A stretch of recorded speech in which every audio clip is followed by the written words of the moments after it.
আব্দুল্লাহ আলামিন ভাইয়ের স্টেজে এটাই আমার প্রথম মাহফিল। আল্লাহ তাআলার পক্ষ থেকে ফয়সালা ছিল, আমি মন থেকে চাইছিলাম যেন ভাইয়ের সাথে একটু সাক্ষাৎ হয়। অনেকবার অনেক মাহফিলে শ্রোতা হয়ে তার কথা শুনেছি, তার আলোচনা শুনে বারবার তার কণ্ঠ যখন কানে ভেসে এসেছে আমাদের আল্লামার কথা মনে পড়তো।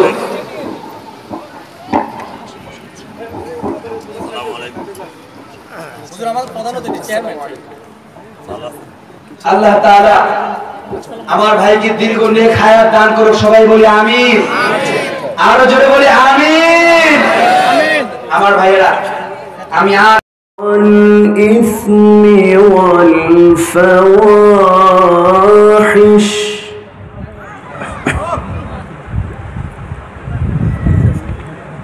والفواحش وإذا ما غضبوا هم يغفرون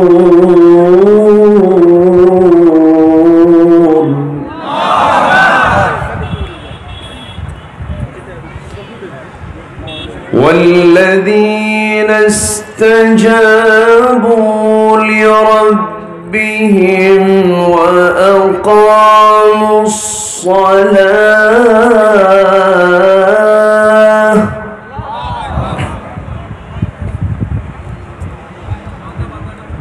وأمرهم شورى بينهم ومما رزقناهم ينفقون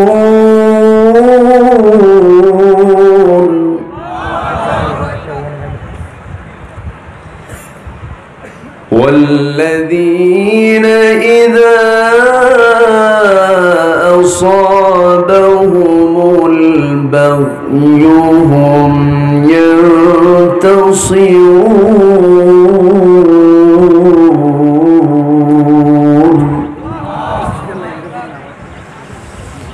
الله أكبر بسم الله الرحمن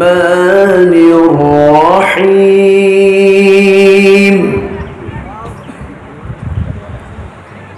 إن الله وملائكته يصلون على النبي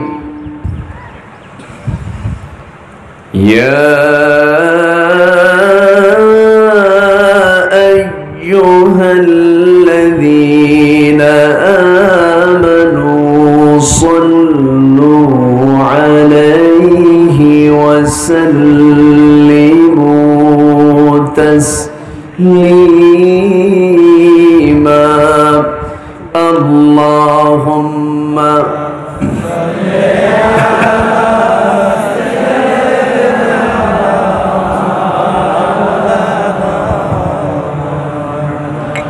وعلى آله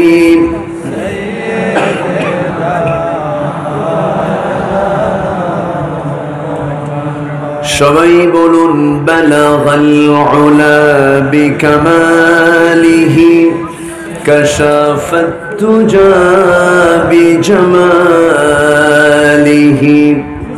حسنت جميع خصاله صلوا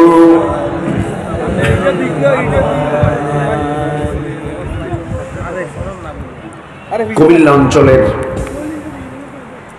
কুমিল্লা জেলার নাঙ্গলকোট উপজেলার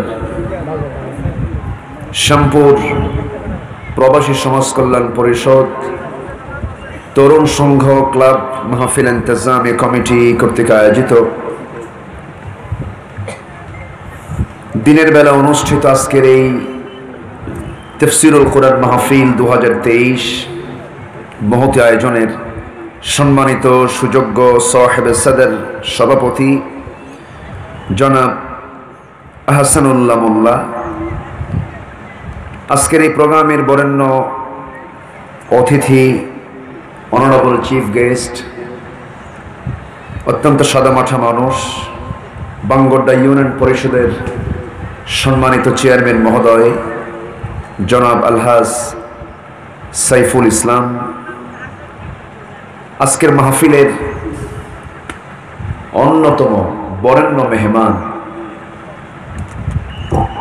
যিনি চিত্তের খোরাক জুগিয়ে দেন মানুষের হৃদয়ের মাঝে, এদেশের ইসলামী সঙ্গীত অঙ্গনের উজ্জ্বল নক্ষত্র, আমার প্রিয় শিল্পী, অগণন মানুষের হৃদয়ের স্পন্দন, আমার প্রিয় ভাই শিল্পী মশিউর রহমান হাফিজাহুল্লাহ, উপস্থিত হযরত উলামায়ে কেরাম, ফদলায়ে ইজম, সুশীল সমাজ, জাতির শ্রেষ্ঠ সন্তান, শিক্ষক মণ্ডলী, জাতির বিবেক, সাংবাদিক বৃন্দ, সামনে উপস্থিত আজকের মাহফিলের প্রধান আকর্ষণ, যাদেরকে নিয়ে আজকের এই সাজানো গোছানো একটি পরিকল্পিত বর্ণাঢ্য আয়োজন, আমার প্রাণ প্রিয় সম্মানিত কালিমার ঝান্ডাবাহী, তাওহীদের পতাকাবাহী, দিনদার ইমানদার ধর্মপ্রাণ দ্বীনি ভাইরা, আড়ালে বসে আছেন শ্রদ্ধেয়া সম্মানিতা মা বোনেরা, আলোচনার সূচনায় আনুষ্ঠানিকতার মধ্য দিয়ে আমার পক্ষ থেকে আবারও দিল খোলা সালাম, আসসালামু আলাইকুম ওয়া রাহমাতুল্লাহি ওয়া বারাকাতুহু। সবাই কেমন আছেন? আমাকে প্রশ্ন করলেন, আল্লাহ তাআলা আমাকে আপনার কাতারেই রেখেছেন। ভালো আছে আলহামদুলিল্লাহ। গতকাল আমার মাহফিল ছিল হলো মুর্শিদাবাদের সাথে, মানে হচ্ছে আমার দেশের রাজশাহী অঞ্চলের একদম সর্বসীমান্ত যে জেলা, নবাবগঞ্জ জেলার শিবগঞ্জ উপজেলায় মাহফিল ছিল। সে মাহফিল শেষ করে কোরআনের টানেই বলবো, আমি আপনাদের মহব্বতে একটানা সফর করে এসেছি, একটু বিলম্ব হয়েছে, অনেকে কষ্ট পেয়েছেন। সময় যতটুকু আছে আমার সামনে, আমল করার নিয়তে যদি শুনি আমরা, যথেষ্ট সময় আছে আলহামদুলিল্লাহ। আমরা আসতে পেরেছি এমন জান্নাতের বাগানে, সুযোগটা কে করে দিয়েছেন? আজকের দিনের বেলা কি অফিস নেই, ব্যবসা নেই, চাকরি নেই, সবকিছু ছিল, কিন্তু সবগুলোকে স্থগিত করে এই মাহফিলে আসার পরিকল্পনা, এটা একটা বিশাল চেষ্টা, মুজাহাদা, জিহাদ, চেষ্টা করে রাখছে তো যারা এসেছি আমরা, যিনি আমাকে আসার তৌফিক দিয়েছেন, বসার তৌফিক দিয়েছেন, বলছি আলহামদুলিল্লাহ। সবাই বলছি আল্লাহুম্মা ইন্নী আসআলুকা আল হুদা ওয়াত তুকা ওয়াল আফাফা ওয়াল গিনা। আমরা আল্লাহ তাআলার শুকর আদায় করে নিলাম। দিনের বেলা কুমিল্লা অঞ্চলে মাহফিলের মানে প্রচলন একটু কম, খুব যে বেশি তা নয়। তবে আমি এবছর নাঙ্গলকোটে সব মাহফিল যা করেছি দিনের বেলায় করেছি। আমি এটা চালু করে দিলাম, দিনের বেলা মাহফিল হলে দুটো সুবিধা, একটা হচ্ছে যা শোনা হয় মনে থাকে, এবং দিনের বেলা মাহফিল হলে সেখানে সিকিউরিটি, নিরাপত্তা সব দিক থেকেই একটু হলো অনুকূল পরিবেশ হবে। রাতের বেলাও ভালো, কিন্তু রাতের বেলা হয় কি জানেন, আমাদের লেখা হয়, আমাদের নামে লেখা হয় প্রধান বক্তা, কিন্তু আমাদের উঠায় দেয় শেষ বক্তা, শেষে উঠায় দেয়। যে সময় মানুষ ঘুমায় ওই সময় আলোচনা হয় না, হয় আলু সানা, ওয়াজ হয় না, হয় আওয়াজ। তো এইটা দিনের বেলা কিন্তু এটা হয় না, যা শোনা হয় মোটামুটি এটা মাথায় ঢুকে পড়ে, এটা শোনার মতো একটা এনার্জি পাওয়া যায়। এটা মাহফিল কমিটি তারা আয়োজন করেছেন, এতে আমিও খুশি। আল্লাহ মাহফিলকে কবুল করুন, জোরে বলি আল্লাহুম্মা আমিন। এখন তো শেষ ক্লাস, শেষ ক্লাসটা খুব জটিল। প্রথম ক্লাস মজা পাওয়া যায়, সেকেন্ড ক্লাসে মজা পাওয়া যায়। শেষ ক্লাসে যখন আমরা স্কুলে পড়তাম, মাদ্রাসায় পড়তাম, মনে হতো ওস্তাদ কখন যাবে। তো আমার শেষ ক্লাসে আপনারা বসেছেন, ভাঙ্গাচোরা কিছু কথা আমি বলবো, সবাই শেষ পর্যন্ত থাকতে রাজি আছি তো ইনশাআল্লাহ? আমরা যে কিতাবের কথা শুনতে এসেছি, এটা কি দুনিয়ার না আসমানের? আসমান থেকে যা নাজিল হয় এটার বরকত সব সময়ের জন্যই বেশি। আকাশের বৃষ্টি আর সেচের পানি মেশিন দিয়ে তোলা যে পানি, এই পানি আর আসমানের পানি তফাৎ আছে না নাই? কোন পানিতে বরকত বেশি? আসমানি পানিতে বরকত বেশি। বৃষ্টি হয়ই নাই, শুধু আকাশে মেঘের তর্জন গর্জন শুরু হয়েছে। এক একটা গর্জনে সায়েন্স বলছে, এক একটা গর্জনে জমিনে লক্ষ লক্ষ মেট্রিক টন ইউরিয়ার কাজ হয়। বৃষ্টি তো আসেই নাই, তো সে আসমান থেকে যা আসে এটা বরকত হয়ে আসে। আল্লাহ তাআলা এই কিতাবটা দিয়েছেন আসমান থেকে, এর বরকত কম না বেশি? আসতে বলবেন না, কম না বেশি? বেশি। কোরআনের অনুকূলে যত কিতাব আছে তারও বরকত আছে, কিন্তু কোরআনের বিপরীত যে বইগুলো আছে, যে শিক্ষাগুলো জমিনে আছে, অবশ্যই তার মধ্যে ক্ষতি আছে না নাই? আসতে বলবেন না, আছে না নাই? আছে। সম্মানিত ভাইয়েরা, আল্লাহ তাআলা এই কিতাব আমাকে আপনাকে যদি না দিতেন, আমাদের সবচেয়ে প্রিয়জন যিনি আল্লাহ, আমরা তাকে চিনতাম না। সবচেয়ে কাছের জন যিনি রাসূলকে আমরা চিনতাম না।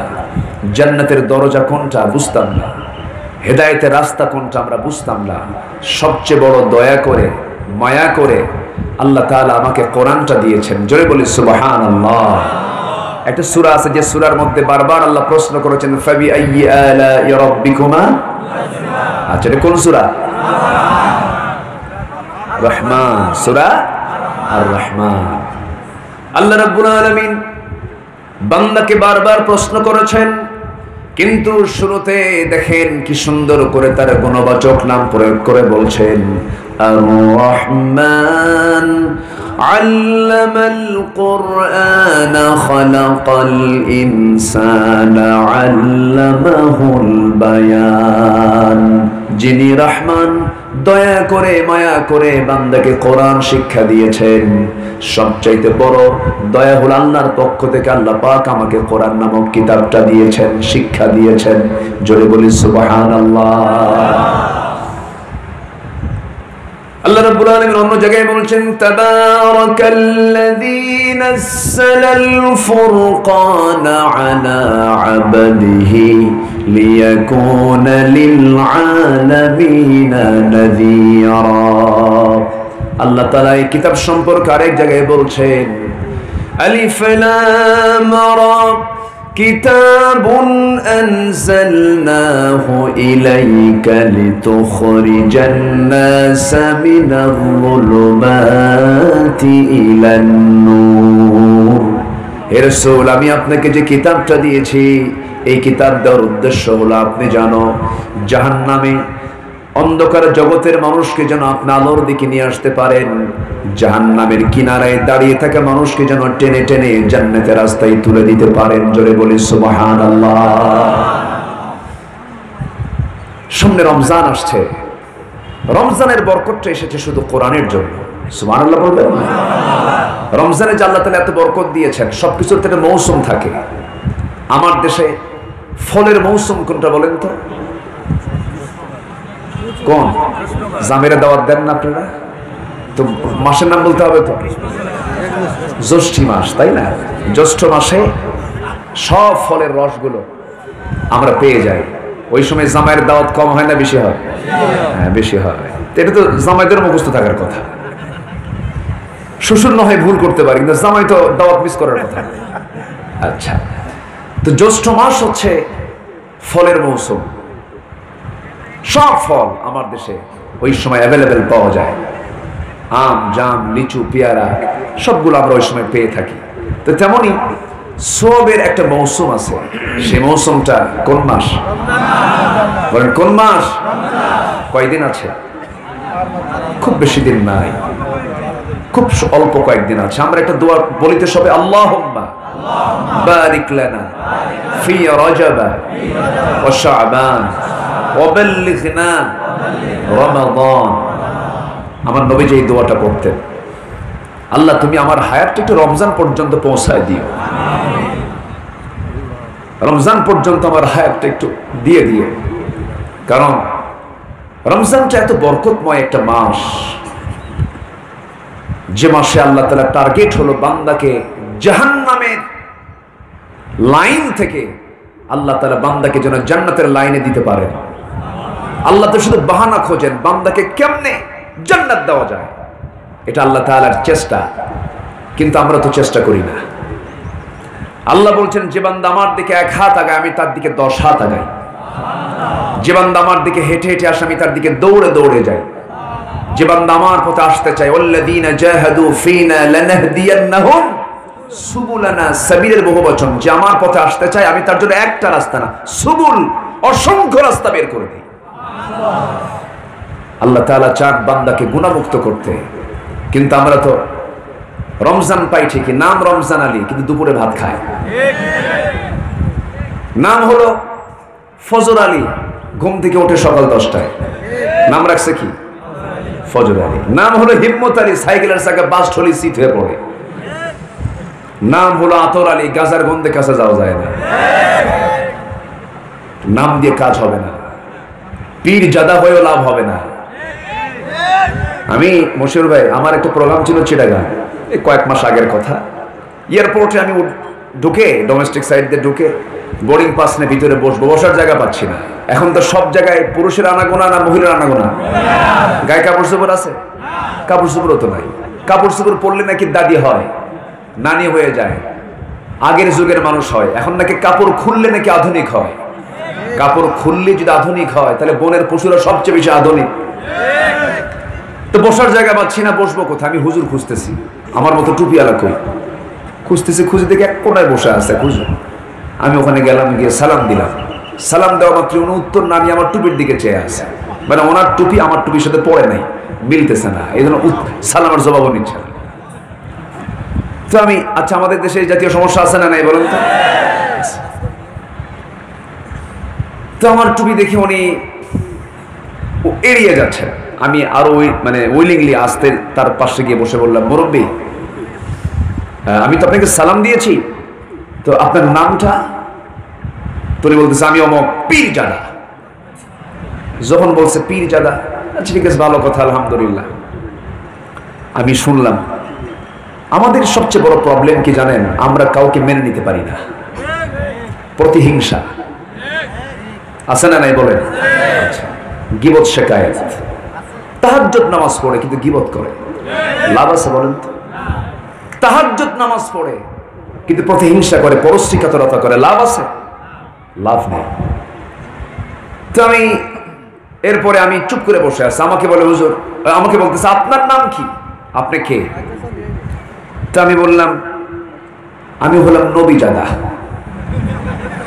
কি কথা কি বুঝতেছেন? ওনার নাম, উনি কি পীরজাদা, আমি হলাম নবীজাদা। তো আমার দিকে এরকম করে বড় চোখে তাকায়, কি বললেন আপনি? হ্যাঁ, আপনি যদি পীরের ছেলে হয়ে যদি পীরের পরিচয় দিতে পারেন, পীরজাদা, আমি হলাম নবীজাদা। আমার বাপ আদম, আমি হলাম বানি আদম, ওয়ালাকাদ কাররামনা বানি আদম। তাহলে আমি হলাম আদম সন্তান, আমার বাপ আদম নবী, আমি তার ছেলে জাদা, নবী জাদা। আমার 1 ডিগ্রি বেশি বলে দিলাম। উনি চুপ করে শুনতেছে। লাভ কি? নবীর বাপ আজর হয়ে লাভ হয়নি তো। তারপরে কেনান নূহের সন্তান হয়ে তো লাভ হয়নি। কুরাইশ বংশের আবু লাহাব হয়ে লাভ হয়নি। লাভ হয়েছে? বংশ দিয়ে কি করবে? কোন বংশ দিয়ে লাভ হবে না, কোন দলীয় পদ দিয়ে লাভ হবে না, কোন ক্ষমতার চেয়ার দিয়ে লাভ হবে না। আল্লাহর কাছে কে সম্মানী, কে মর্যাদাবান?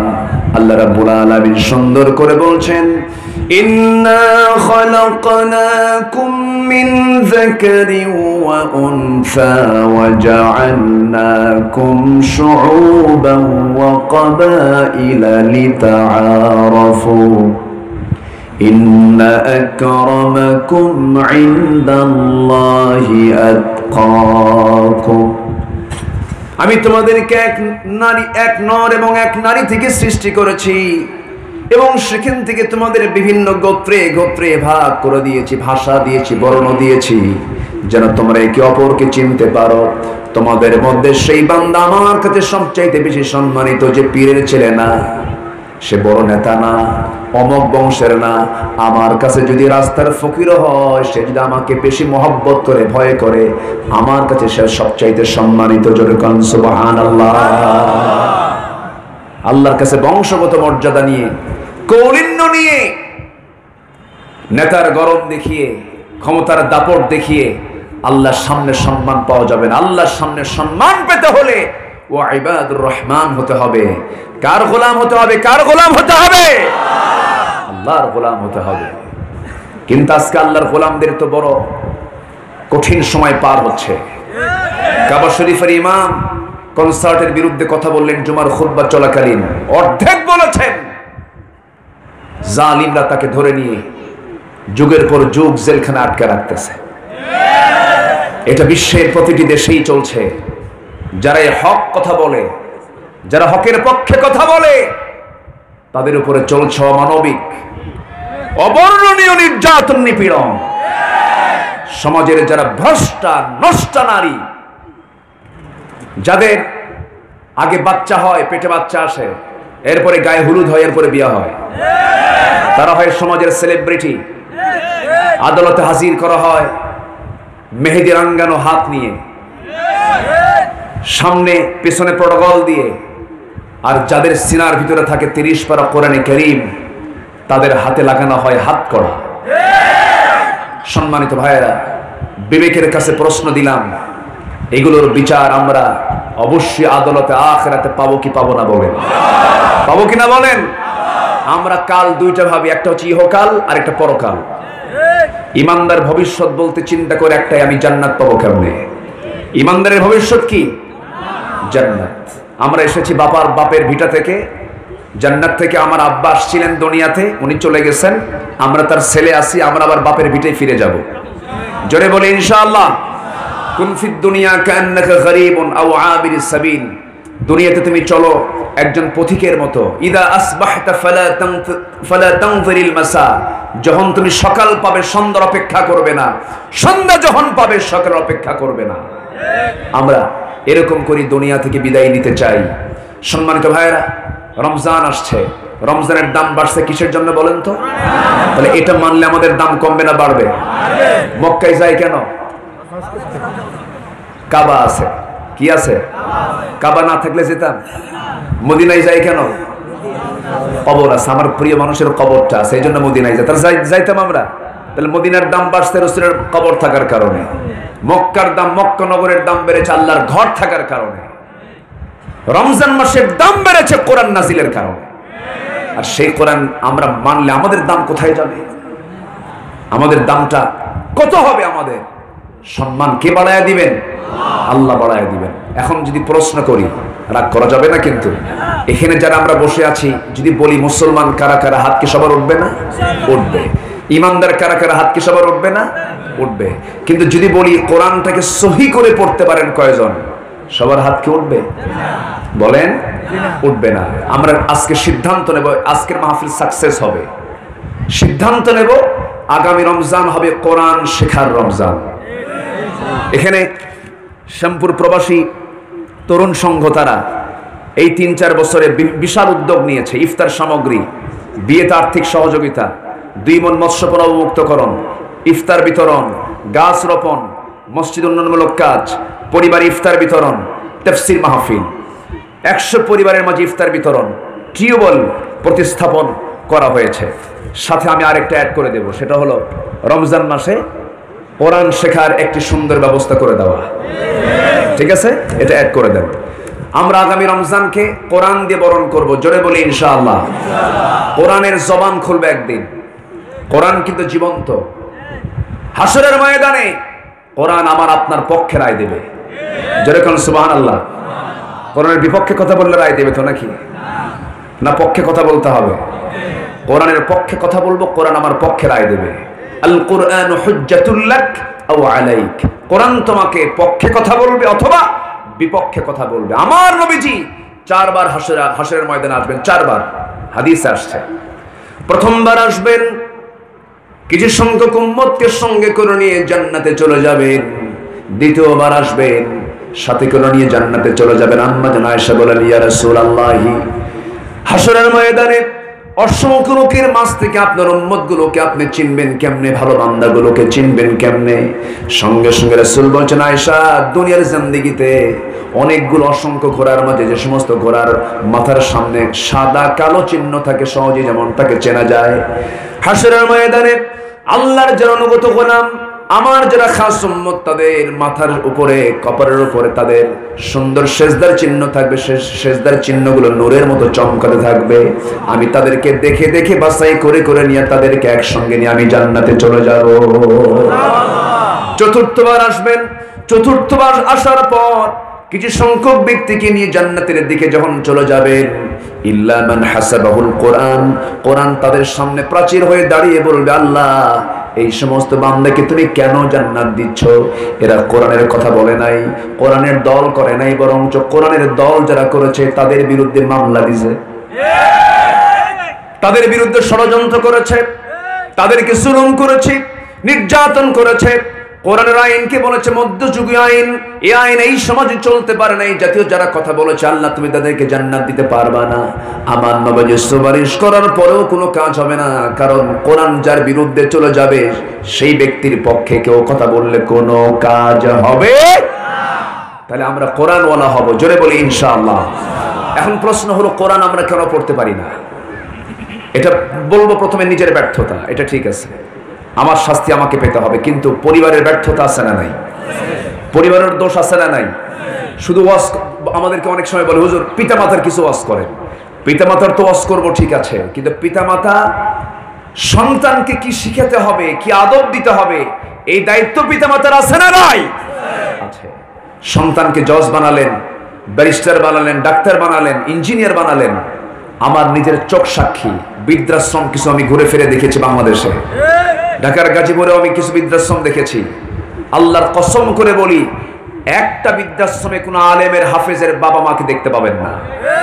যে খুঁজে দেখেন, সেই জায়গায় সেই সমস্ত বুড়া মানুষ পড়ে আছে যাদের সন্তানরা বড় বড় অফিসার হয়েছে, ডাক্তার হয়েছে, ইঞ্জিনিয়ার হয়েছে, কিন্তু ওই বাপ মার দোষ আছে, তারা সন্তানদেরকে কোরআন শেখায় নাই। আমার কথা কি বুঝে আসতেছে? কষ্ট পাচ্ছেন নাকি আপনারা? তাহলে সন্তানের উপরেও পিতামাতার দায়িত্ব আছে না নাই? পিতামাতার উপরেও সন্তানের দায়িত্ব আছে না নাই? শুধু একমুখী কথা বললে হবে না, তাহলে পিতামাতার দায় এখানে আছে। এরপর সমাজের দায়বদ্ধতাও আছে। শিক্ষা ডিপার্টমেন্টে যারা আছেন তাদের তো মনে হয় কোনো দোষ টোষ নাই। আসতে বলে, আছে না নাই? আছে। সংযোজন হয়েছে কি জানেন? সংযোজন হয়েছে শিক্ষার উন্নতির জন্য। সংযোজন হয়েছে হলো, মানুষ আগে বানর ছিল, এটা হয়েছে সংযোজন। বলেন, আদমশুমারি আগে হতো, এখন আদমশুমারি না তো, এবার কি হয়েছে? জনশুমারি। আদম নবীর নাম তো পছন্দ হয়নি। আদম কে? নবী না? উর্দু ভাষায়, হিন্দি ভাষায়, ফার্সি ভাষায় মানুষকে আদম বলে। নেক আদমি সে দোস্তি করো, বদ আদমি, নেক আদমি, ভালো মানুষ, মন্দ মানুষ, মানে এটা উর্দু, হিন্দি, ফার্সিতে আদমি মানে মানুষ বলে।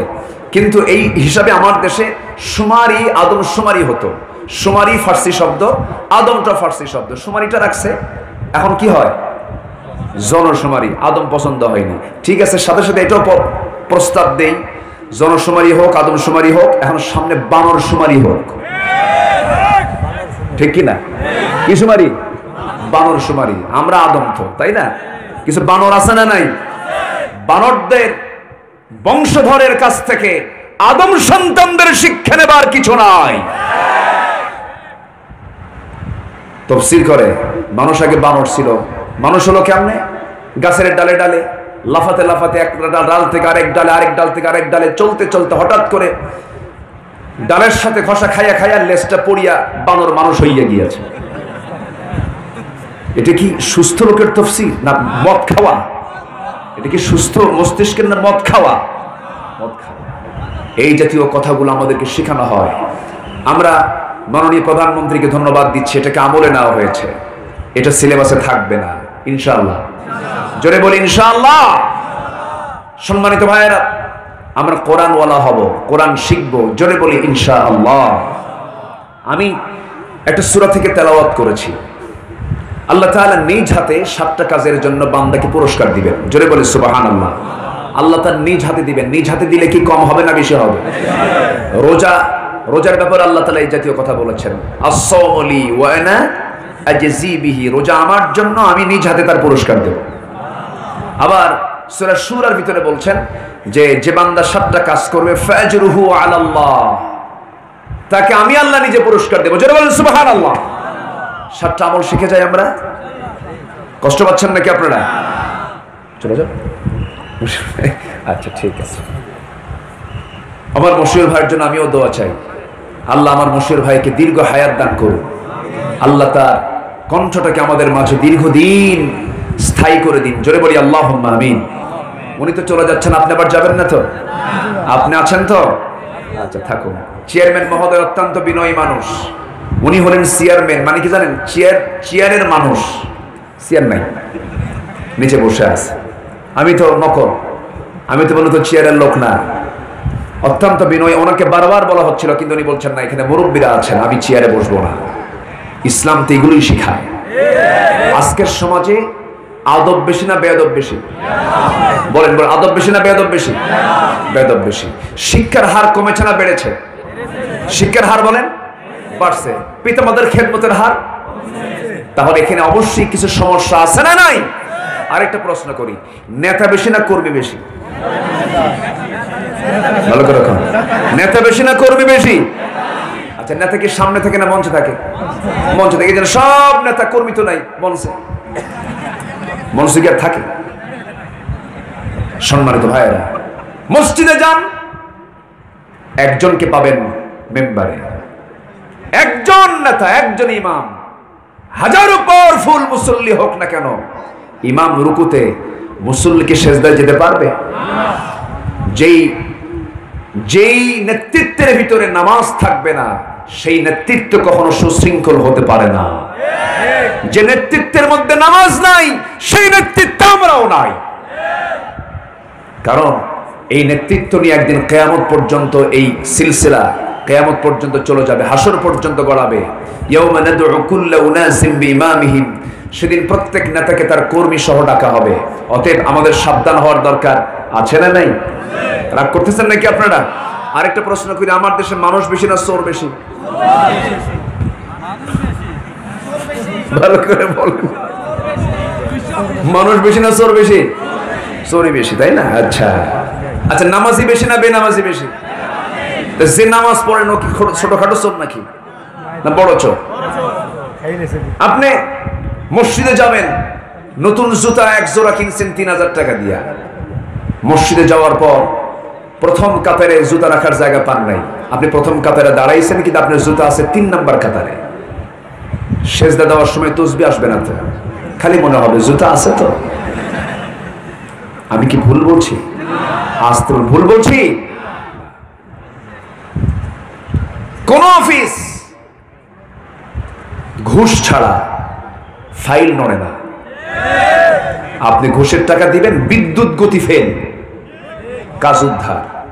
আমরা কি মানুষ বেশি না চোর বেশি? ভাই তার বোনকে সম্পদ বুঝে দেয় না।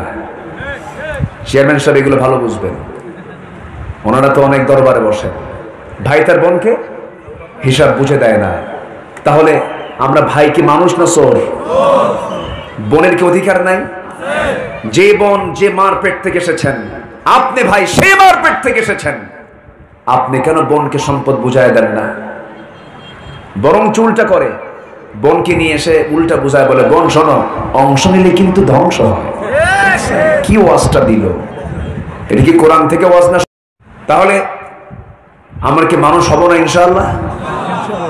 সামনে রমজান মাস আসতেছে, আমরা বলতেছে আবু জেহেল, আমি খাত্তাবের ছেলে ওমর, আমি ঘোষণা দিলাম মুহাম্মাদের কাল্লা আমি তোর সামনে হাজির করব। যা। সেই ওমর তরবারি হাতে নিয়ে রাসূলকে মারার এই দুঃসাহসিকতা নিয়ে, এই ক্ষিপ্রতা, এই উগ্রতা নিয়ে বের হয়ে গেছে। কিন্তু ওমর ফারুক পরাজিত হয়েছেন, তার জাহালাতের পথ থেকে ফিরতে বাধ্য হয়েছেন। কিসের বরকতে? আসতে বলবেন না কিসের বরকতে? ছিলেন জিরো, হয়ে গেছেন কি হিরো। কি দাম হয়ে গেল, কিসের কারণে? কোরআন। এত নোংরা মানুষ যে রাসূলকে মারতে যায়, সেই লোকটা হয়ে গেলেন কোরআনের কারণে এত বড় সম্মানী মানুষ। রাসূল বলেছেন, আমার পরে যদি নবুয়তের দরজা খোলা থাকতো লাকানা ওমর, আমার ওমর হতো নবী। যেরকম সুবহানাল্লাহ। এত দামি হয়েছেন কিসের কারণে? মানুষ এত খারাপ ছিল সেই যুগে। আমার নবীর জন্ম যে যুগে, দ্য এজ অফ ইগনোরেন্স, এই বর্বরতার যুগে, এই অজ্ঞতার যুগে, যে যুগের মানুষ একটা ভাঙ্গা পাতিল, মাটির পাতিল, ভাঙ্গা মাটির পাতিলকে কেন্দ্র করে যুগের পর যুগ যুদ্ধ লাগিয়ে রাখতো তারা। নারী সন্তান জীবন্ত পুঁতে হত্যা করতো তারা। এমনও আছে মেয়েরা করতো কি, সন্তান সম্ভবা মেয়েরা, নারীরা গর্তের কিনারে গিয়ে বসে থাকতো। সন্তান যখন দেখতো ছেলে তুলে নিয়ে আসতো, আর যদি হতো মেয়ে সেখানেই জীবন্ত পুঁতে গর্তের মধ্যে ফেলে দিয়ে শেষ করে দিত। সেই যুগের মানুষকে রাসূল 100 কাঠিতে আবদ্ধ করেছেন, কোন জাদু মন্ত্র দিয়ে নয়। বলেন কি দিয়ে? আসতে বলবেন না কি দিয়ে? আজও কি সম্ভব নয়? আজও কি সম্ভব নয়? আজও সম্ভব। আমার নবীর সামনে এক সাহাবী কান্দে। রাসূল বলেন, সাহাবী তুমি কান্দো কেন? তোমার তো কান্না করার কথা নয়, তোমার তো হতাশা আসা উচিত নয়, তুমি কাঁদতেছো কেন? সঙ্গে সঙ্গে সেই সাহাবী বলছেন, হুজুর আমি তো ইসলাম কবুল করেছি, আমি খুশি, আমি আনন্দিত, কিন্তু আমার কাছে মনে হচ্ছে হুজুর আমার সব গুনাহ মাফ হলেও একটা গুনাহ মনে হয় আমার মাফ হবে না। রাসূল বললেন, তুমি কি এমন গুনাহ করেছো বলো তো? হুজুর গুনাহটা করেছি জাহেলি যুগে। কি করেছো? জাহালাতের কারণে আমি আমার নিজ হাতে আমার কন্যা সন্তানকে আমি হত্যা করেছি। এই কথাটা মাঝে মাঝে আমার মনে হলে আমার বুকটা ফেটে যায়। ইসলাম গ্রহণের পর আরো বেশি মনে হচ্ছে হুজুর। রাসূল বললেন, তুমি আমাকে একটু বিস্তারিত বলো তো, তুমি একটু ওপেনলি আমাকে বলো তো।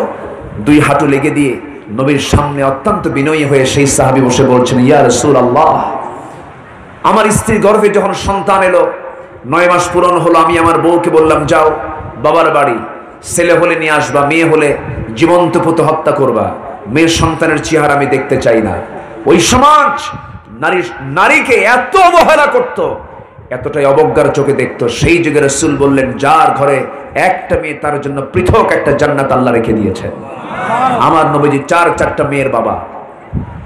রাসূল বলেছেন, মেয়েদের জন্য আগে বাজার করো। রাসূল মেয়েদের পক্ষে সারা জীবন কথা বলেছেন, নারীর অধিকার তিনি প্রতিষ্ঠা করেছেন। কিন্তু আজকের নারী সমাজ তো বোঝে না, জানেন, ওরা ভাবে বোরকা পরা মানে বস্তাবন্দি হয়ে যাওয়া। নারীর অধিকারের আন্দোলনের নামে তারা নারীদের সম্মান সম্ভ্রমকে তারা আরো নষ্ট করে ফেলছে, ঠিক কিনা বলেন? আমার নবীজি বললেন, ও সাহাবী তুমি কি করেছো বলো তো? কি সন্তানটা মেয়ে হয়েছে, কিন্তু আমার স্ত্রী আমাকে বলে নাই। আমার আড়ালে সন্তানটাকে অন্য জায়গায় ধীরে ধীরে বড় করে 4 থেকে 5টা বছর যখন হয়ে গেল, হঠাৎ করে আমার চোখের সামনে মেয়েটা কিন্তু ধরা পড়ে গেছে। আমার মতো চোখ, আমার মতো কপাল, আমার মতো ভ্রু, আমার মতো হাত খপ করে ধরে আমি আমার স্ত্রীর সামনে দাঁড় করিয়ে দিলাম। আমার স্ত্রী, তুমি সত্যি করে বলো তো মেয়েটা কার? মেয়েটার চেহারা আমি দেখলাম আমার মতো। আমার বউটা কেঁদে কেঁদে বলছে, আমার স্বামী কতক্ষণ আমি গোপন করব, আমাদের ওরস থেকে সন্তান, আমি আপনাকে মিথ্যা কথা বলেছি, মেয়ের সন্তান বলে আমি আপনাকে বলি নাই। কিন্তু হুজুর আমার ভিতরটা জাহালাতের কারণে প্রচন্ড আমি খেপে গেলাম, অগ্নিশর্মা হয়ে গেলাম, প্রচন্ড রেগে গেলাম। কৌশল আটালাম, শয়তান আমাকে ফোন দিয়ে দিল, এই মেয়েটাকে কেমন করে দুনিয়া থেকে বিদায় করব। অভিনয় শুরু করে দিলাম, মেয়েটাকে কোলের মধ্যে নিলাম, আদর করা শুরু করলাম। মেয়েটা বলছে, বাবা, বাবার আদর কোনোদিন পাই নাই, খুব আনন্দ লাগছে বাবা। আমি বলে ফেললাম, আমার মা শোনো, তোমাকে আমি তোমার নানির বাড়িতে বেড়াতে নিয়ে যাব, তুমি আমার সঙ্গে যাবে নাকি? মেয়েটা লাফ মেরে মার কাছে গিয়ে বলে, মা আমাকে সাজিয়ে দাও, আব্বু আমাকে আজকে নানির বাড়িতে নিয়ে যাবে। সাজিয়ে দিল, গুছিয়ে দিল, মেয়েটাকে নিয়ে আমি রওনা করলাম। কিন্তু মেয়ে তো ঘূর্ণাক্ষরেও জানে না আমি এমন পাষণ্ড পিতা। জঙ্গলের দিকে রওনা দিয়ে মেয়েটার মুখ ছোট হয়ে যায়। মেয়েটা বলে, বাবা নানির বাড়ি এইদিকে, তুমি এই দিকে যাও কেন? জঙ্গলটা পার হয়ে গেলাম, ঠিক প্রহর দুপুরবেলা কোদাল দিয়ে গর্ত খনন শুরু করেছে। আমার মেয়েটা আমার দিকে তাকায় তাকায় বলে, নানির বাড়ি যাবে কখন, এখানে গর্ত খনন কেন করছো? আমার মুখে দাঁড়িয়ে সেই সময় ছিল, হুজুর কোদাল যখন দিয়ে মাটি যখন তুলতেছিলাম, গর্ত খনন যখন করছিলাম, আমার দাড়িতে লেগে থাকা মাটিগুলো আমার মেয়েটা তার কচি হাত দিয়ে খিলাল করে করে সেই মাটিগুলো বের করে দেয়।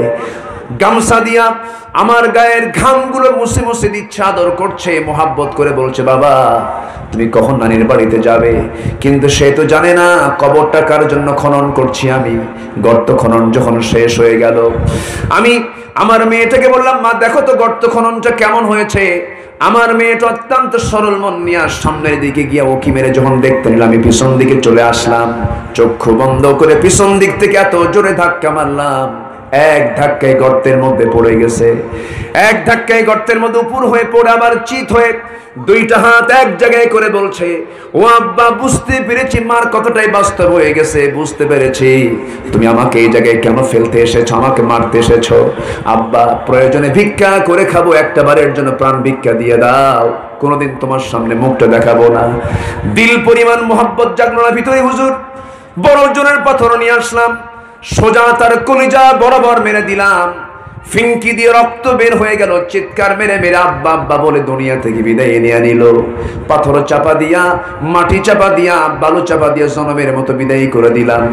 নবীর সামনে যখন বলছিলেন, নবীজির কোমল হৃদয়ে দারুণ আঘাত লাগলো। রাসূলকে দেখে বলছেন, সাহাবীরে মেরেছ, তবে তোমার জাহালাতের কারণে অপরাধটা তোমার হয়ে গেছে। দিন যখন গ্রহণ করেছো ও আমার সাহাবী, তোমার এই গুনাহ আল্লাহ তাআলা মাফ করে দিয়েছে।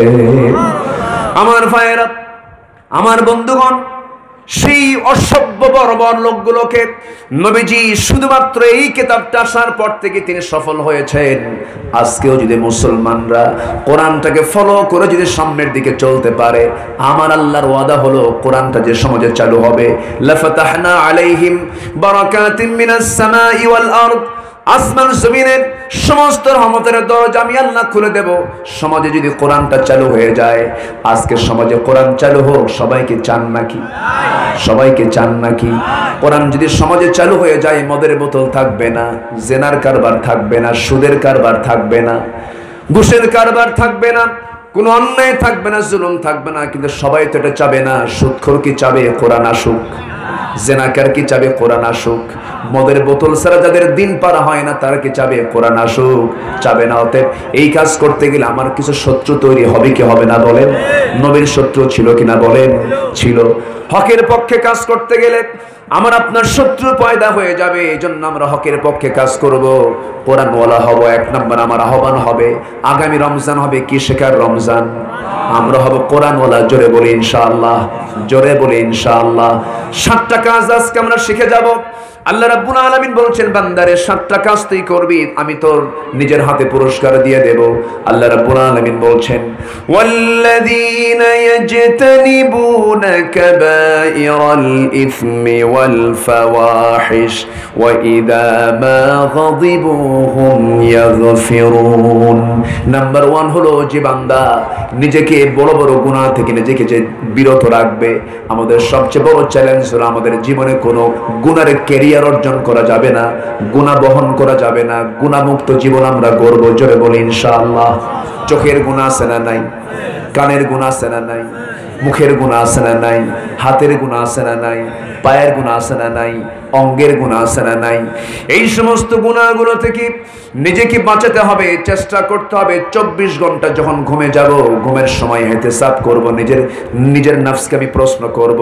প্রশ্ন করে করে যে ভুলগুলো হয় সেই ভুলগুলো শুধরে শুধরে বের করে শুধরায় নেব।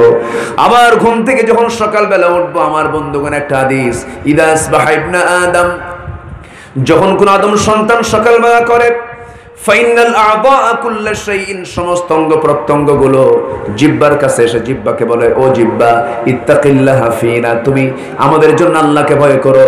তুমি জিহ্বা যদি ঠিক থেকে যাও, আমরাও ঠিক থেকে যাব। তুমি জিহ্বা নষ্ট হয়ে যাবে, আমরা জিহ্বা নষ্ট হয়ে যাব। ম্যাক্সিমাম বান্দার সবচেয়ে বড় গুনাহ হয় কি দিয়া? কি দিয়া বলেন? জিহ্বা দিয়া। আমরা জিহ্বাকে কন্ট্রোল করব। জোরে বলি ইনশাআল্লাহ। রমজান মাস আসতেছে, জিহ্বা কন্ট্রোলের মাস, আলহামদুলিল্লাহ বলেন। আবার রাগের ঠেলায় বলেও বিকেলবেলা রোজা আছি, কি রোজা আছি, যদি রোজা না থাকতাম খাইয়া ফেলাতাম। কি কথা কি বুঝতেছেন? মানে কথা কিন্তু বলেই দিল। আমরা আমাদের জীবনের 1 নম্বর টার্গেট হবে, আল্লাহ তাআলা আমাকে নিজ হাতে পুরস্কার দিবেন, আমরা আমাদের জীবনটাকে গুনাহমুক্ত রাখবো। জোরে বলি ইনশাআল্লাহ। তবে গুনাহ নিয়ন্ত্রণ হবে, গুনাহমুক্ত হওয়া যাবে না। গুনাহটাকে কি নিয়ন্ত্রণ করব আমরা। গুনাহগার আমরা সবাই, আমাদের জীবনে গুনাহ আছে না নাই? আচ্ছা, এখানে গুনাহ নাই কার কার হাত তোলেন? আছে কেউ? গুনাহ ছাড়া কেউ আছে? পৃথিবীতে গুনাহমুক্ত মানুষ শুধু একটা শ্রেণী, তারা হচ্ছেন আম্বিয়া কেরাম। আম্বিয়া কেরাম তারা হচ্ছেন মাসুম, তাদের কোনো গুনাহ নাই। এটা কার কথা? আসতে বলবেন না, কার কথা? নবীদের কোনো গুনাহ নাই। এছাড়া পৃথিবীতে কোন আদম সন্তানকে বলতে পারবে যে আমার জীবনে গুনাহ নাই? আসতে বলে কেউ কি বলতে পারবে? গুনাহ আছে। গুনাহ আছে যার, চোখের পানি আছে তার। গুনাহ আছে যার, দোয়া আছে তার। আল্লাহ, আমি গুনাহটা করে ফেলে দিয়েছি, তুমি আমাকে মাফ করে দাও। আল্লাহ, আমি এই পাপটা করে ফেলেছি, তুমি আমাকে মাফ করে দাও।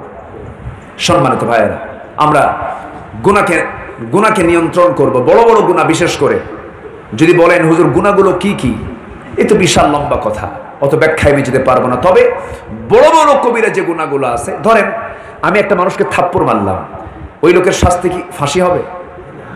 তার শাস্তি কি 20 বছর জেল হবে? হবে না। থাপ্পড় মারছে, এটা একটা অপরাধ, তার একটা শাস্তি আছে। যদি আপনি কাউকে লাঠির বাড়ি মেরে যদি একটা হাত ভেঙে দেন, তার একটা শাস্তি আছে। অথবা একেবারে এক বাড়ি বাইরা ওপারে পাঠায় দিলেন, তাহলে 3 অপরাধ কি একরকম? তাহলে দুনিয়াতে কি সব অপরাধের শাস্তি কি একরকম হয়? না। তো আল্লাহর কাছে কিছু অপরাধ আছে যে অপরাধগুলো ছোট, আবার কিছু কিছু অপরাধ আছে বড়। বড় বড় যে অপরাধগুলো আমি 3-4টা বলে দিচ্ছি, এই বিষয়টা আপনারা একটু খেয়াল করবেন। যেহেতু গুনাহ নিয়ন্ত্রণ করতে বলেছি, আমি পাপকে নিয়ন্ত্রণ করতে বলেছি এই আয়াতের আলোকে। 1 নাম্বার বড় গুনাহ হলো শিরকের গুনাহ। কিসের গুনাহ বলেন? আমি কি আলোচনা শেষ করে দেব? যাচ্ছে কেন?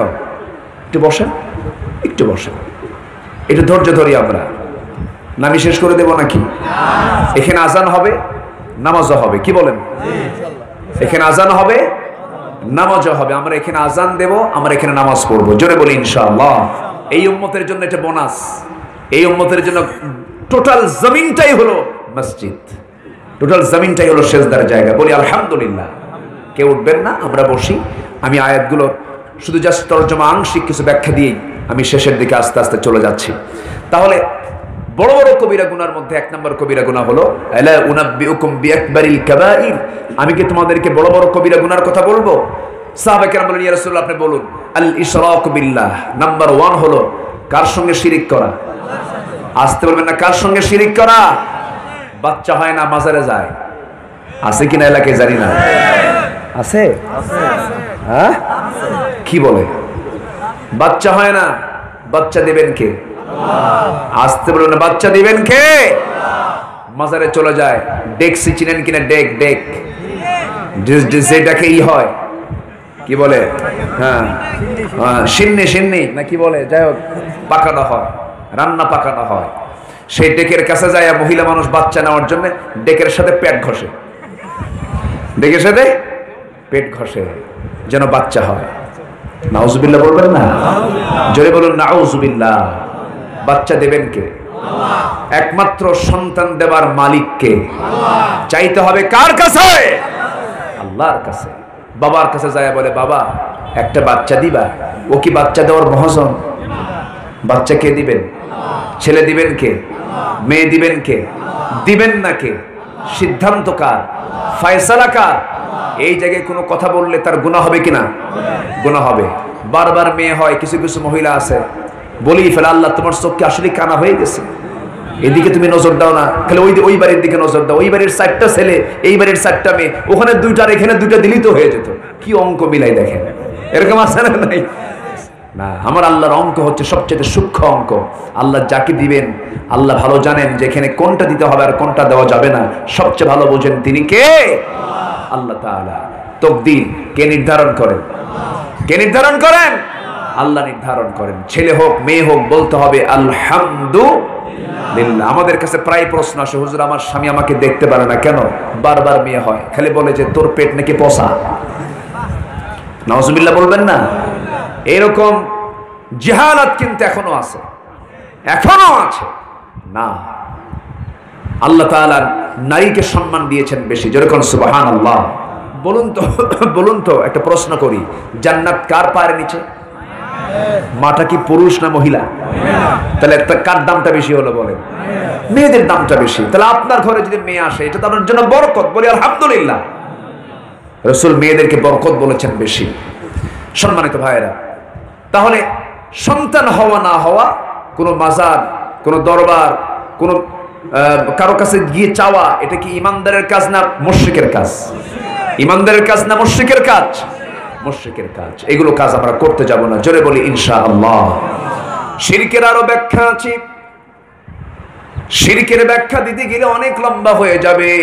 যেরকম শিরিক হলো, আল্লাহ তাআলা যে বিধানটা দিয়েছেন, ধরুন চোর চুরি করলে হাত কেটে দাও, বিধানটা কার? আসতে বলবেন না, বিধানটা কার? আল্লাহ তাআলার। আজকের সমাজে কি এই বিধান কি চালু আছে নাকি? এই বিধান তো চালু নাই। কিন্তু আপনি চালু নাই ভালো কথা, কিন্তু আপনি চোর চুরি করলে হাত কেটে দাও, এই আইনকে আপনি মানলেন না, বললেন না এই আইন এই সমাজে চলতে পারে না, সঙ্গে সঙ্গে আপনার ঈমান নাই, আপনি মুশরিক হয়ে গেছেন। অন্য কোন আইনকে আপনি বিশ্বাস করে নিয়েছেন। এটাও একটা শিরকের কাজ। এই জাতীয় শিরকের কাজ অপরাধ করা যাবে না। আল্লাহ রাব্বুল আলামিন বলছেন, ইন্নাল্লাহা লা ইয়াগফিরু আন ইউশরাকা বিহি ওয়া ইয়াগফিরু মা দুনা যালিকা লিমান ইয়াশা। আল্লাহ বান্দার সকল গুনাহগুলোকে মাফ করবেন, শিরকের গুনাহ মাফ হবে না। ওয়া মান ইউশরিক বিল্লাহ ফাকাদ হারামাল্লাহু আলাইহিল জান্নাহ। যে ব্যক্তি শিরক করবে তার জন্য জান্নাতটা হারাম হয়ে যাবে। কার কথা? আসতে বলবেন না, কার কথা? আল্লাহর কথা। আমরা শিরকের কাজে যাব না, জোরে বলি ইনশাআল্লাহ। কি হলো? কি সমস্যা? ও, বিদ্যুৎ চলে গেছে। আচ্ছা,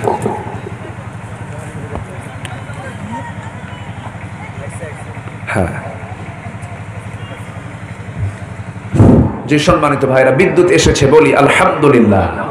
বিশেষ জোরে বলার দরকার না, আবার যেতেও পারে, তাই না? আচ্ছা, জেনারেটর তো আসছে। জি আলহামদুলিল্লাহ, বলি আলহামদুলিল্লাহ। তাহলে শিরকের কাজ করা যাবে না। আরেকটা হচ্ছে উকুকুল ওয়ালিদাইন, পিতামাতার সঙ্গে খারাপ আচরণ করা। এটা একটা মারাত্মক অপরাধ। রাসূল তিনটা বড় গুনার কথা বলেছেন, বিআকবারিল কাবাইর। নাম্বার 3 হলো কওলুজ জুর, বেহুদা কথা মুখ থেকে বের করা। ইমানদারের মুখ থেকে এক একটা কথা বের হবে দলিলের মতো। কিসের মতো? দলিলের মতো। দলিলে যেমন কোনো লেখা ভুল থাকে না, একটা ইমানদারের মুখ থেকে কথা বের হবে, সর্বক্ষণ কথা বের হবে দলিল ভিত্তিক কথা। আল্লাহু আকবার বলে, জোরে বলি আল্লাহু আকবার। না আছে, বাতাস তো আছে, সমস্যা নাই। জি আলহামদুলিল্লাহ। সম্মানিত ভাইয়েরা, তাহলে 1 নাম্বার হচ্ছে বড় গুনাহগুলোকে আমরা ছাড়বো। নাম্বার 2 হলো রাগ নিয়ন্ত্রণ করা। যে বান্দার মধ্যে রাগ থাকবে বেশি, সে বান্দার ঈমানটা হুমকির সম্মুখীন হয়ে যাবে। আমাদের কাছে প্রায় প্রশ্ন করে, ফোন আসে, হুজুর রাগের মাথায় তালাক দিছি, রাগ খাটানোর জায়গা পায় না, রাগের মাথায় তালাক দিছি, তালাক কি হবে? আমি জবাবে বলি যে রাগের মাথায় তালাক দেয় নাকি খুশি হয়ে তালাক দেয়? আচ্ছা, কেউ কি কারো বউকে খুশি হয়ে তালাক দেয় নাকি? না। তাহলে এই জাতীয় যে আচরণগুলো করা হয়, আমার একটা জরিপ কি জানেন? আমার জরিপ হলো, অসংখ্য পরিবার আছে আজকে আমার দেশে যারা স্বামী স্ত্রী সংসার করছে, এই ধৈর্যহীনতার কারণে মুখ থেকে তালাক শব্দ বলার পরে অবৈধ সম্পর্ক, জেনার সম্পর্ক হচ্ছে তাদের। আছে না নয়? আছে। এজন্য আল্লাহ তাআলা নাম্বার 2 বলছেন যারা রাগকে নিয়ন্ত্রণ করবে। নাম্বার 3 হলো ওয়াল্লাযীনা ইসতাজাবু লিরাব্বিহিম, যারা আল্লাহর ডাকে সাড়া দেবে। আল্লাহর ডাকে সাড়া মানে কি?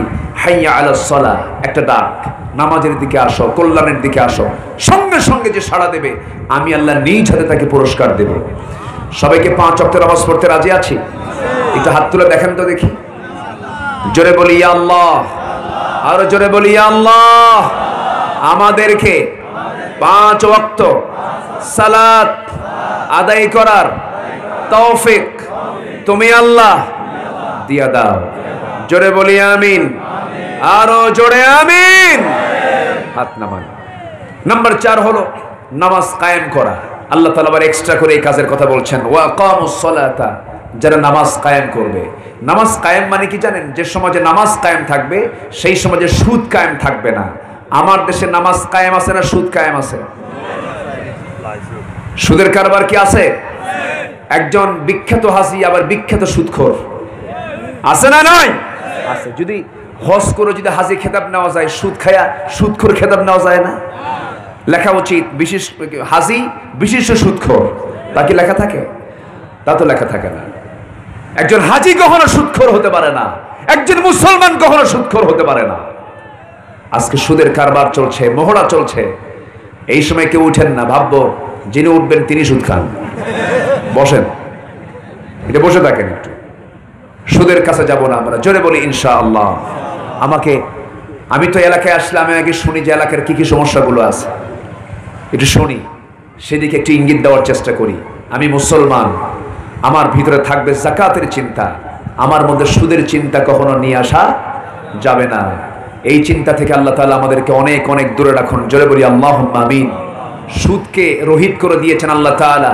আমার নবী যেদিন বিদায় হজের ভাষণ দিয়েছেন সেদিন বলেছেন আজ থেকে সুদকে নিষিদ্ধ করে দেওয়া হলো। আমার চাচা আব্বাসের সুদ আজকে থেকে রহিতকরণ করা হলো। চিন্তা করেন সে কতদিন আগের কথা। রাসূল সুদের বিরুদ্ধে কথা বলেছেন, আজকে তার উম্মতে মুহাম্মাদি সুদের মতো এই অপকর্মকে সমাজে এতভাবে ছড়িয়ে দিয়েছে, কল্পনাও করতে পারবেন না। প্রথম কাতারে নামাজ পড়ে, প্রথম কাতারের মুসল্লি, আবার প্রথম কাতারের সুদখোর। আছে না নাই? আছে। আপনার রক্ত সহি নেই, আপনার রক্ত হালাল নেই, আপনার ইবাদত হালাল হবে না। এটা খেয়াল করতে হবে। সম্মানিত ভাইয়েরা, বাচ্চাদেরকে মসজিদে নিয়ে যাব, রাজি আছেন সবাই? বাচ্চারা বাড়িতে থাকবে না, কোনো বাচ্চা না। বাচ্চা মানে 3 থেকে শুরু করে 10 বছর পর্যন্ত কোন শিশুকে বাড়িতে নামাজ পড়তে দিবেন না। সব যাবে কোথায়? আসতে বলে কোথায় যাবে? মসজিদে। আমাদের দেশের একটা জাতীয় সমস্যা আছে, কিছু বুড়া চাচা আছে মসজিদে খুব ডিস্টার্ব করে। আসে না নাই? বলেন তো আসে না নাই? মসজিদের আবাদ যদি করতে চান, মসজিদের আবাদ করার জন্য শর্ত হলো গ্রামের প্রত্যেকটা শিশুকে মসজিদে পাঠাতে হবে।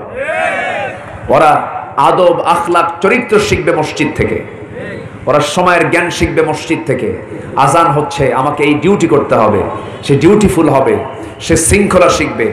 এখন প্রশ্ন আপনার হতে পারে যে হুজুর, এই বাচ্চাগুলো যে যে চিৎকার করবে, লাইন দিয়ে হাঁটবে, পেশাব করবে, পায়খানা করবে, যা করে করুক, আপনি একটা শব্দ উচ্চারণ করতে পারবেন না। কি কথা কি বোঝা যায়? অনেক আগের কথা, আমি যখন ছোট ছিলাম এরকম মসজিদে যেতাম, এক বুড়ো চাচা আমার দেখলে লাঠি দেখাতো। এই বড় বড় লাঠি দেখার সো কেমন বড় করে, ভয়ও লাগে, ছোট মানুষ তো ভাবলাম নামাজ মনে হয় এরকম করে পড়ে।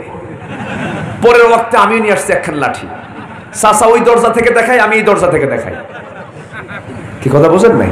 বাচ্চারা যা দেখবে তাই শিখবে। এই জন্য আমি সবার কাছে উদাত্ত আহ্বান জানাবো, বাচ্চাদের হাতে মোবাইল দিবেন না। 3 বছর বয়স শিশু খাবার খায় না, কথাও বলতে পারে না, খালি কয় মানে মোবাইল দে। আবার নিচে অপারেটিং সিস্টেমে যায়, সেটিংসে গিয়ে, প্রোগ্রামে গিয়ে সব খুলে গেমসের সুইচ মানে মেরে দিয়া দেখে আর খায়, দেখে আর খায়। কেন জানেন? এই বাচ্চাগুলো মসজিদমুখী না, ঠিক কি না? মসজিদে পাঠায়া দেন। সন্তানদের হাতে মোবাইল দিতে নিয়ে সাবধান।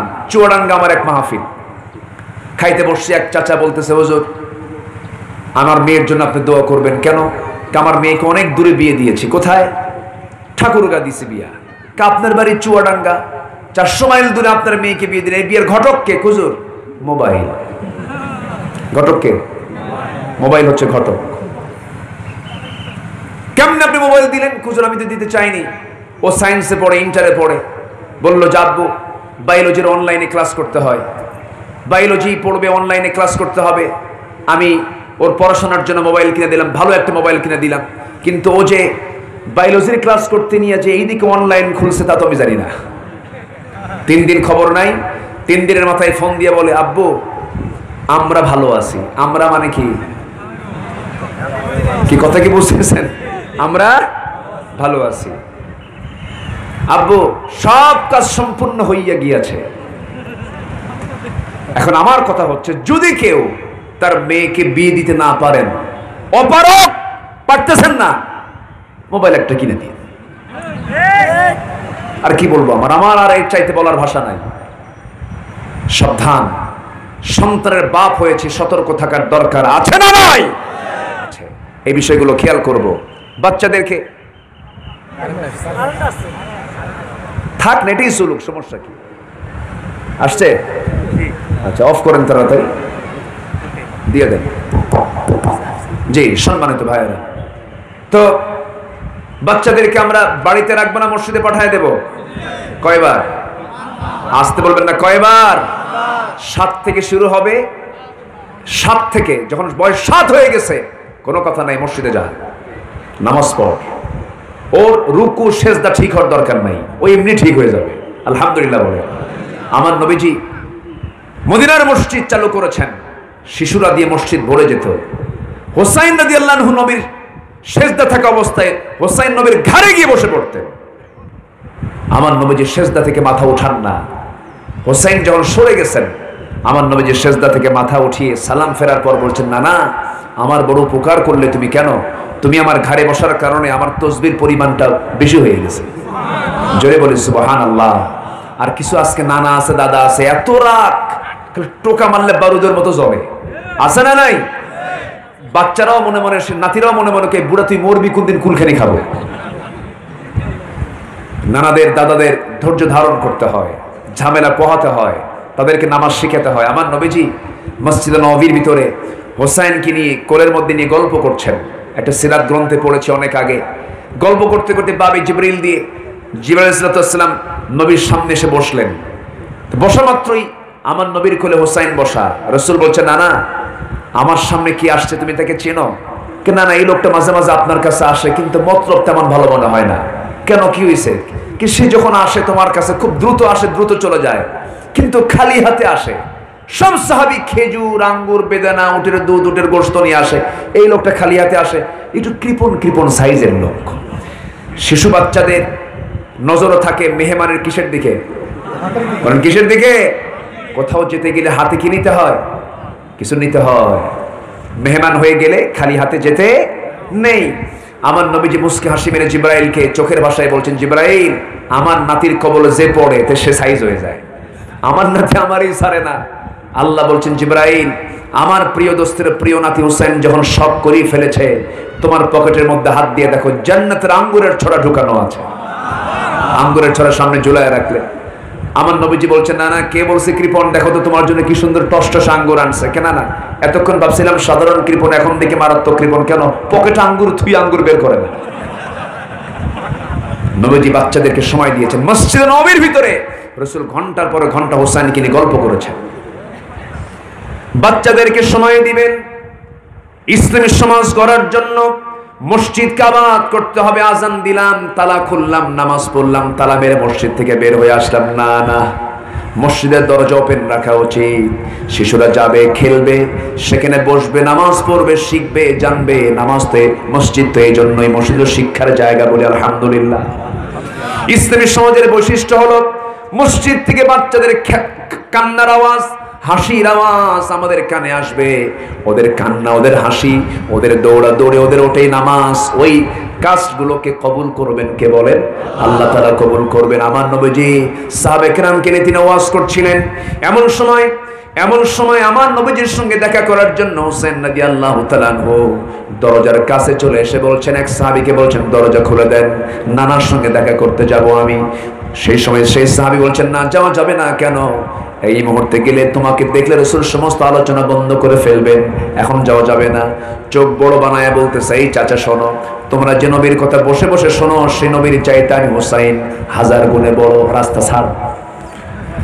হুমকি ধামকি দিয়া ভিতরে ঢুকে পড়ে গেছেন। নবীর সামনে গিয়ে দাঁড়ায় আছেন, কিন্তু মুখটা গম্ভীর, মুখে কোনো হাসি নাই।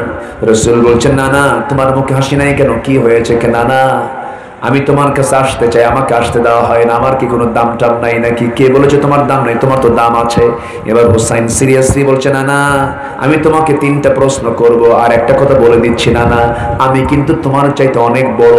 রাসূল বলছেন, তোমার মোষ নাই, দাড়ি নাই, বয়স ছোট, তুমি আমার চাইতে কেমনে বড়? না না, কেমনে বড়? 3টা প্রশ্ন করলে তুমি টের পাইবা। কি প্রশ্ন বলো?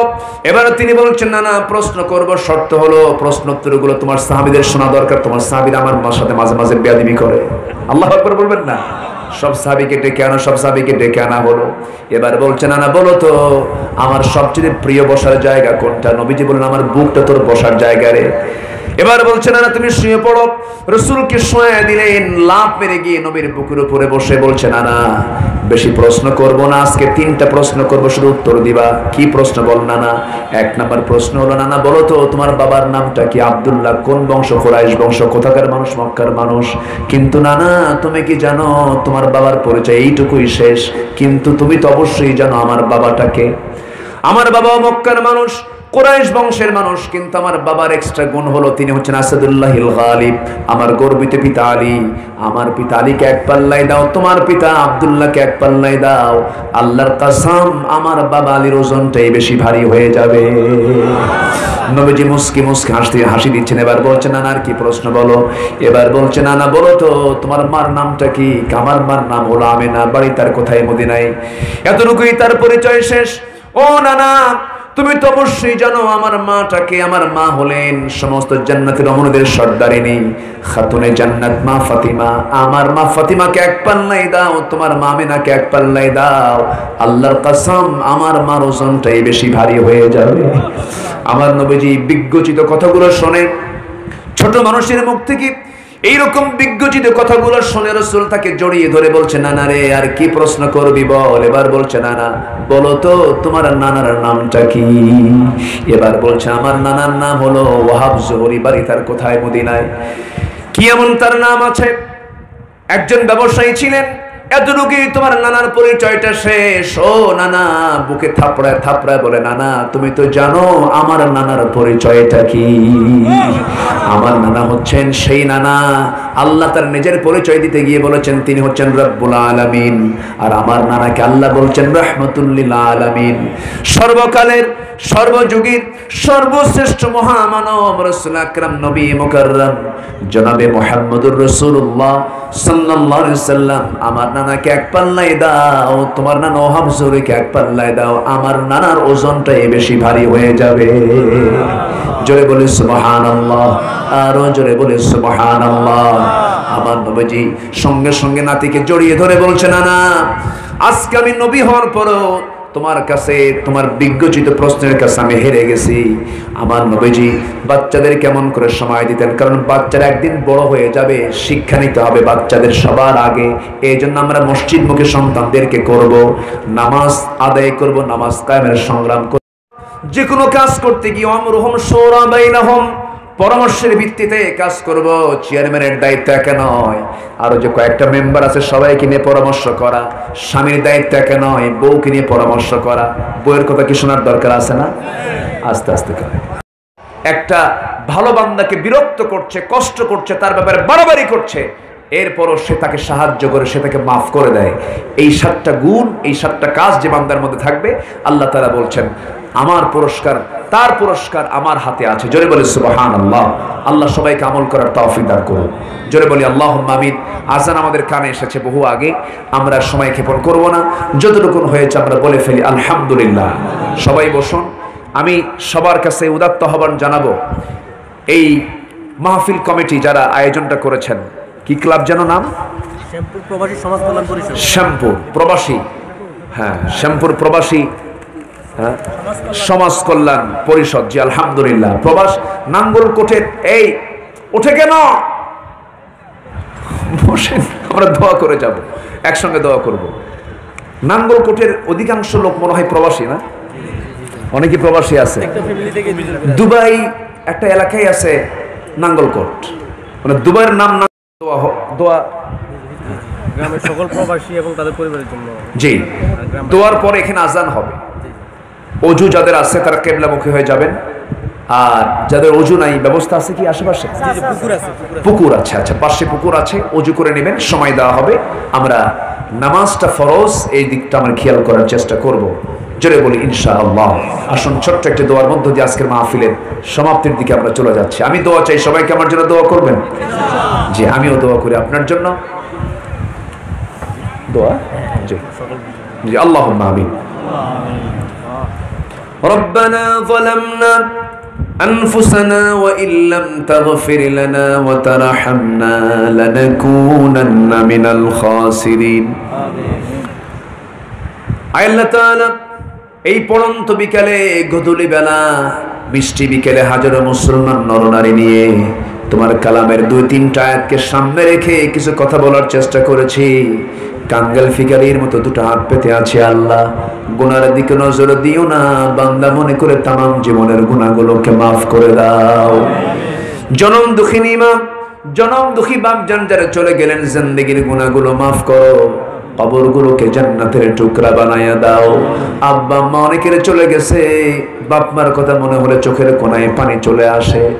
আব্বা আম্মার জন্য তুমি আল্লাহ দোয়া শিখিয়ে দিয়েছো, সবাই আওয়াজ দিয়ে চিৎকার মেরে মেরে বলুন রব্বিরহামহুমা কামা রব্বায়ানি সগীরা, রব্বিরহামহুমা কামা রব্বায়ানি সগীরা। আল্লাহ তাআলা বিশেষ করে এই মাহফিলের আয়োজন যারা করলেন, শোনার জন্য দূর দূরান্ত থেকে যারা আসলেন, বিনিময়ে কিয়ামতের কঠিন ময়দান যেদিন কেউ কাউকে চিনবে না, এমনকি মা সন্তানকে পর্যন্ত স্বীকার করে বসবে, যেদিন মানুষ কাঁদতে কাঁদতে চোখের পানিগুলো ফুরে যাবে, চোখ থেকে রক্ত বের হওয়া শুরু হয়ে যাবে, সেই কঠিন মুসিবতের দিন এই মাহফিল সবার জন্য তুমি আল্লাহ নাজাতের মাধ্যম বানায় দিও। আল্লাহ আমার ডানে, আমার বামে, আমার সামনে পিছনে যত ভাই হাত তুলেছেন, আড়ালে যত মা বোন হাত তুলেছেন, যার যা চাওয়া তুমি আল্লাহ পাওয়া করে দিও। আশেপাশে কত মাইয়াত কবরবাসী হয়ে আছে আল্লাহ, তোমার দরবারে ফরিয়াদ করে কবরবাসীর সমস্ত আযাবকে তুমি আল্লাহ মাফ করে দাও। এই গ্রামের প্রত্যেকটা ঘরকে ইসলামের দুর্গ বানায় দাও, ঘরে ঘরে খালিদ বিন ওয়ালিদ পয়দা করে দাও, আয়েশা খাদিজার মতো মা পয়দা করে দাও। চেয়ারম্যান মহোদয়কে কবুল করো, এই মাহফিলটার সঙ্গে যারা জড়িত, অর্থ দিয়ে শ্রম দিয়ে যারা সহযোগিতা করেছেন, তাদেরকে তুমি আল্লাহ কবুল করে নাও। সমাজ সেবামূলক যে কার্যক্রম তারা পরিচালনা করছেন, আল্লাহ তুমি তাদের এই সেবাকে তুমি আল্লাহ দয়া করে কবুল আর মঞ্জুর করে নাও। দুনিয়া থেকে কোন দিন বিদায় হব জানি না, ডান হাতে আমল নামা না আসা পর্যন্ত মরণ দিবা না আল্লাহ। কোন দিন মরে যাব জানি না রে, যেদিন মরবো টান মেরে ঘর থেকে বের করে দেবে, জীবনের শেষ গোসলটা হয়ে যাবে, মরা মুখ সব দেখে দেখে চলে যাবে, কবরে শোয়া দেবে, বাঁশ চাপা দেবে, মাটি চাপা দেবে, 24 ঘন্টা যাবে না, মাথার চুলগুলো খসে খসে পড়বে, 3 দিন যাবে না, চামড়া গুলো গলে গলে পোকার পেটের খাবার হবে, 7 দিন যাবে না, 7 দিন যাবে না, পেটের নারী বড়ি সব চোখ মুখ কান নাক দিয়ে বের হতে থাকবে, কিম্ভূত কিমাকার চেহারা হয়ে যাবে। 3টা মাস কবর খনন করে দেখা যাবে কয়েকটা হাড় ছাড়া আর কিচ্ছু নাই রে। এই তো দুনিয়া, তোমার দরবারে ফরিয়াদ করে তোমার পছন্দের বান্দা না হওয়া পর্যন্ত মরণ দিবা না। আমার রুহুল আমিন ভাইকে তুমি আল্লাহ কবুল করে নাও। আয় আল্লাহ, আমার নুরুল ইসলাম ভাইকে তুমি আল্লাহ কবুল করে নাও। অনেকের নাম জানি না, সবাইকে তুমি আল্লাহ মেহেরবানি করে কবুল করে নাও। মুরব্বীদেরকে তুমি আল্লাহ কবুল করে নাও, যুবকদেরকে তুমি আল্লাহ কবুল করে নাও। মওতের সময় যখন চলে আসবে, জবানে জারি করে দিও লা ইলাহা ইল্লাল্লাহ মুহাম্মাদুর রাসূলুল্লাহ। আসসালামু আলাইকুম ওয়া রাহমাতুল্লাহি ওয়া বারাকাতুহু। সভাপতি একটু ইয়ে দিয়ে দেখ, হ্যাঁ মুলতবি দিয়ে দেখ। আসসালামু আলাইকুম।